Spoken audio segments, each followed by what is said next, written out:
तो दोस्तों आज केदार भैरव के दर्शन करने जाते हैं। भैरवनाथ मंदिर केदारनाथ से आधा किलोमीटर की दूरी पर स्थित है। यह मंदिर शिव के एक गण भगवान भैरव को समर्पित है। मंदिर के इष्ट देव को क्षत्रपाल या क्षत्र का संरक्षक के रूप में भी जाना जाता है। भैरव केदारनाथ क्षेत्र के क्षत्रपाल देवता है। बाबा केदारनाथ के शीतकाल प्रवास में क्षेत्र की रक्षा का जिम्मा भैरव के हिस्से में आता है। बाबा केदारनाथ के कपाट खुलने से पहले हमेशा भैरव की पूजा जाता है।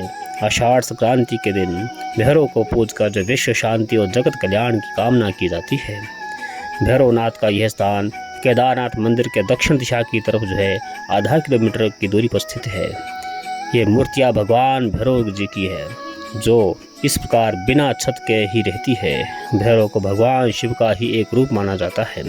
प्रत्येक शिव और शक्ति पीठों में समस्त देवों के दर्शन के अंत में भैरव बाबा के दर्शन करने अनिवार्य माने जाते हैं।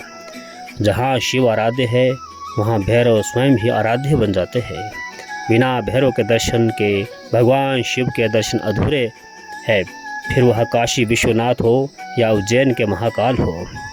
भीषण भैरव, सहार भैरव, बटुक भैरव आदि अनेक उदाहरण है जो शिव के साथ वास करते हैं।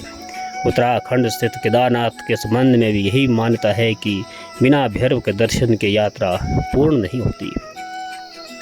भैरव के संबंध में स्थानीय मान्यता है कि वह समय समय पर चेतावनी भी देते हैं। माना जाता है कि बाबा केदार के प्रांगण में होने वाली प्रत्येक गतिविधियों पर उनकी नज़र रहती है।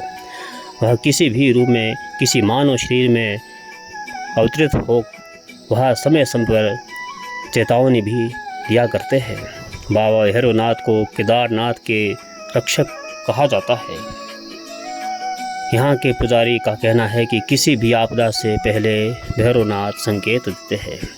केदारनाथ आने वाले भक्त अक्सर बाबा केदार की पूजा अर्चना करते हैं, लेकिन अधिकांश भक्तों को यह पता नहीं है कि केदार बाबा की पूजा अर्चना से पहले केदारनाथ के क्षेत्र रक्षक भैरवनाथ की पूजा का विधान है।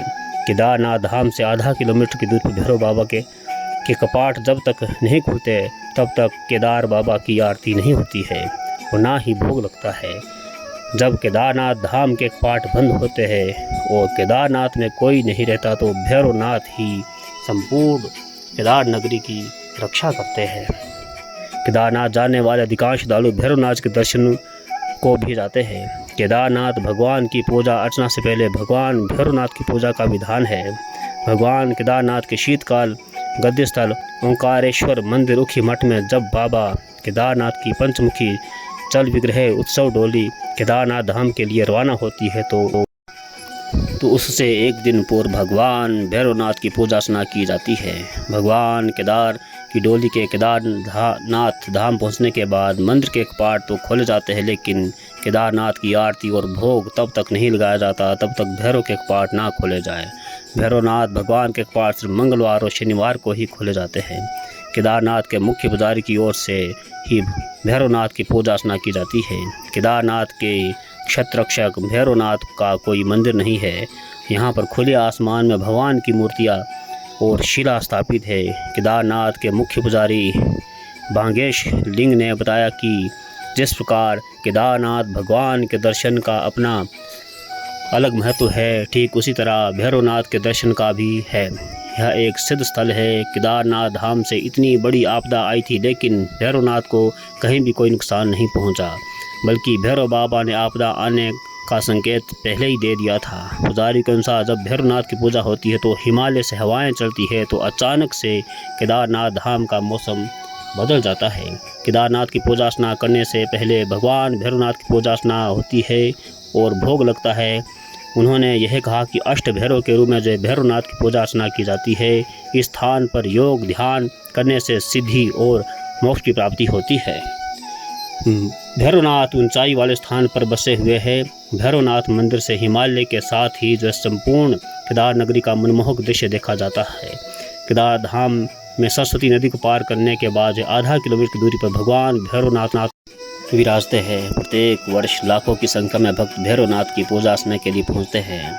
आप भी कभी यहाँ अवश्य दर्शन करें, मोक्ष के अधिकारी बने। बहुत ही सुंदर और बहुत ही प्यारा स्थान है। यहाँ आकर जो आदमी मोहित हो जाता है। आप अवश्य कभी यहाँ पधारें और केदार बाबा और भैरव बाबा की जो है कृपा प्राप्त करें। जय श्री केदार, जय श्री केदार, जय भैरव बाबा।